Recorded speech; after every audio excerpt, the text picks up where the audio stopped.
Ada kalanya selembar dokumen lebih berbicara daripada 1000 meriam.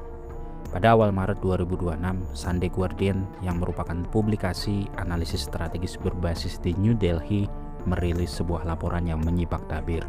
Di dalamnya tersimpan dokumen internal yang mengungkap aliran pendanaan dari Open Society Foundation melalui Kurawal Foundation Jakarta kepada sejumlah organisasi masyarakat sipil di Indonesia.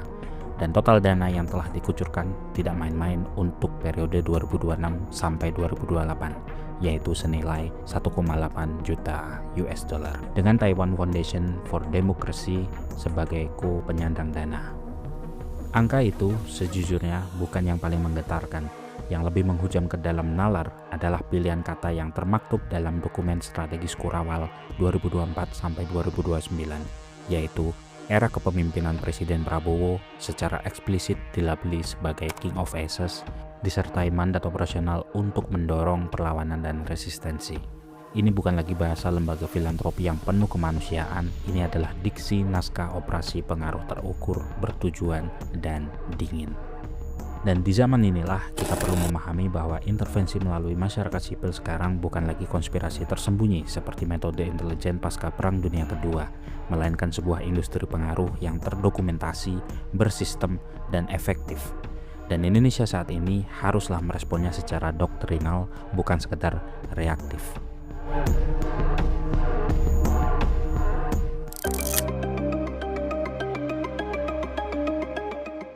Sebelum kita menyelami kasus Indonesia, penting untuk kita memetakan arsitekturnya secara jernih, agar kita tidak tergelincir ke dalam dua jebakan berpikir yang sama-sama membahayakan, yaitu denialism, atau menganggap ini semua sekadar kedermawanan biasa, atau bahkan paranoia yang melihat setiap lembaga swadaya masyarakat sebagai serdadu asing. Peneliti Thomas Carothers dari Carnegie Endowment for International Peace telah mendokumentasikan secara teliti bagaimana demokrasi promosi telah menjelma menjadi infrastruktur geopolitik yang canggih sejak dekade 1980-an.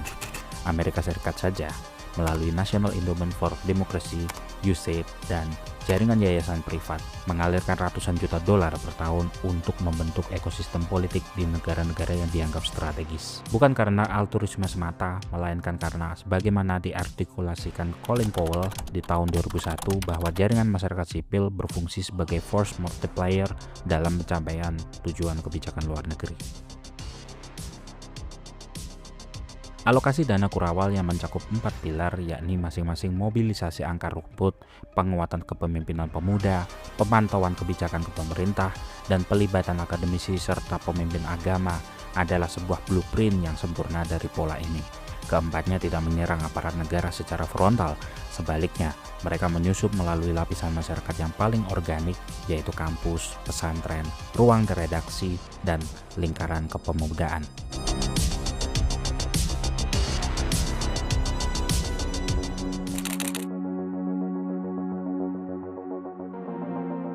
Kebanyakan analisis tentang topik ini berhenti di Joseph Nye dan konsep soft power-nya. Ini sangat relevan, namun tidaklah cukup. Untuk memahami kecanggihan operasi semacam ini, kita memerlukan dua kerangka pemikiran tambahan yang lebih dalam. Antonio Gramsci dan doktrin hegemoni kultural yang mengajarkan bahwa kekuasaan yang paling abadi adalah kekuasaan yang disetujui, ketika nilai-nilai pihak yang berkuasa diterima sebagai kebenaran universal oleh mereka yang dikuasai. Dalam konteks operasi pengaruh modern, tujuannya bukan menggulingkan pemerintahan yang sah secara kasar, melainkan menanamkan keyakinan bahwa orientasi kebijakan tertentu dari liberalisasi ekonomi hingga skeptisisme terhadap kedaulatan sumber daya adalah sebuah kebenaran sejati yang diperjuangkan rakyat Indonesia sendiri. Gene Sharp dalam From Dictatorship to Democracy mengidentifikasi sejumlah 198 metode aksi nirkekerasan yang dapat digunakan secara sistematis untuk menggerus legitimasi pemerintahan. Yang paling perlu dipahami ialah kerangka ini tidak membutuhkan bukti, perintah dari luar. Justru efektivitasnya terletak pada fakta bahwa para pelaku di lapangan adalah warga negara yang sungguh-sungguh mempercayai perjuangan mereka. Arsitekturnya dirancang sedemikian rupa sehingga setiap mata rantai dapat menyangkal keterkaitannya dengan mata rantai yang lain, sebagaimana jaring laba-laba yang tak terlihat dari sudut manapun namun tetap utuh. Inilah mengapa laporan Sunday Guardian bukan sekedar berita skandal. Ia adalah jendela kecil yang terbuka ke dalam mekanisme yang jauh lebih dalam dan jauh lebih diam.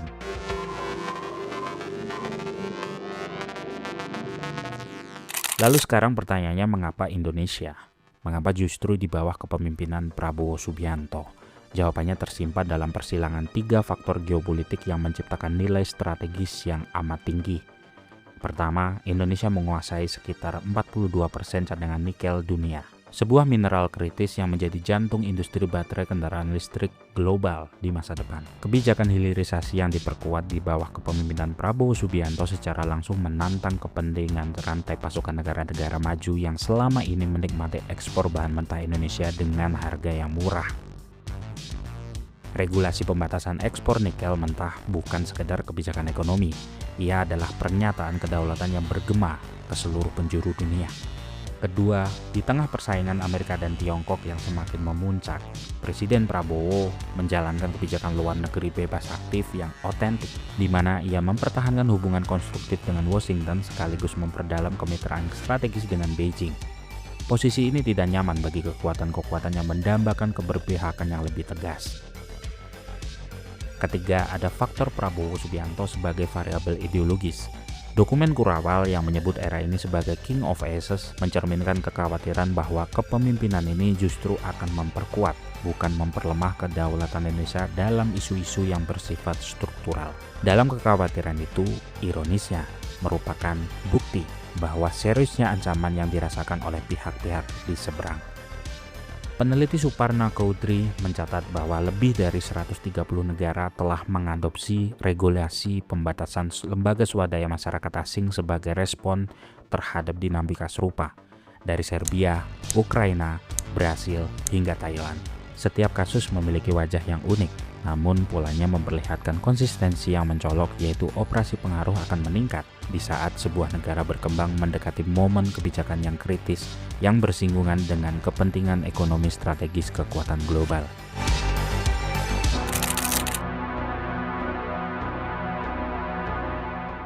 Disinilah konsep yang disebut celah kedaulatan atau sovereignty gap hadir, karena operasi pengaruh asing akan secanggih apapun arsitekturnya tidak bekerja di ruang yang hampa. Ia membutuhkan tanah yang subur, dan tanah itu disediakan oleh negara kita sendiri ketika gagal hadir secara bermakna di hadapan rakyatnya. Penelitian Masuda Bano dari Universitas Oxford menunjukkan bahwa ketergantungan pada hibah asing lebih sering lahir bukan karena rakyat pro-asing, melainkan karena negara absen dari kehidupan mereka. Sekolah yang lengang dari guru, puskesmas yang lengang dari obat, aparat yang baru dipercaya saat tidak ada pilihan lain. Celah kedaulatan adalah jarak antara apa yang dijanjikan negara dan apa yang dirasakan oleh rakyat. Semakin lebar celah itu, semakin terbuka pintu bagi yang sering dianggap penyelamat dari luar. Papua adalah ujian paling telanjang dari proposisi ini. Selama infrastruktur layanan publik di sana masih tertinggal, selama narasi pembangunan belum terasa sebagai kenyataan sehari-hari bagi warganya, maka Papua akan terus menjadi lahan paling subur bagi operasi pengaruh asing. Tidak peduli seberapa besar anggaran intelijen yang dialokasikan untuk mengawasinya, karena ancaman sesungguhnya tidak datang dari luar pagar, melainkan dari kekosongan di dalam.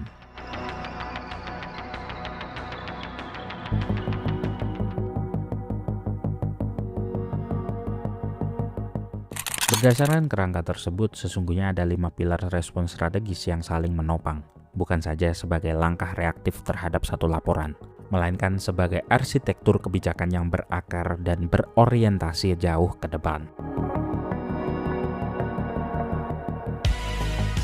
Indonesia perlu mengadopsi regulasi yang setara dengan FARA, Foreign Agents Registration Act, seperti di Amerika Serikat, yaitu mewajibkan transparansi penuh bagi organisasi yang menerima pendanaan asing melebihi 20% dari total anggaran operasional. Prinsip utamanya adalah transparansi, bukan kriminalisasi, karena mengusir rakyat sipil atau masyarakat sipil justru akan menvalidasi narasi yang ingin dibangun oleh pihak eksternal.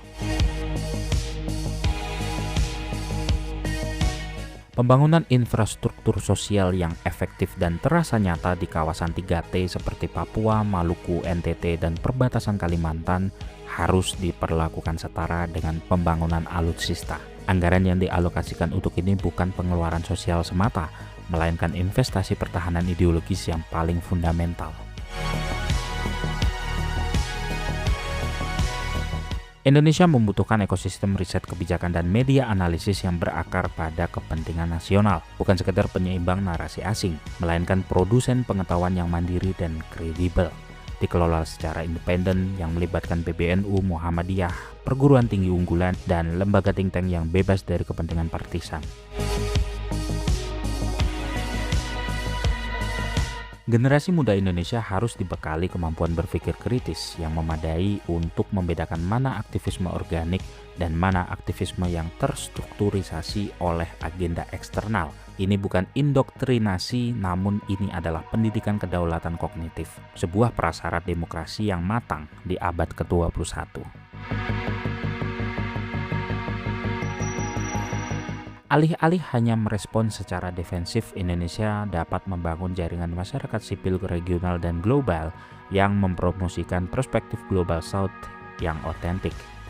Menjadikan Indonesia bukan objek dari agenda negara maupun orang lain, melainkan subjek yang memproyeksikan nilai dan kepentingannya sendiri ke dunia.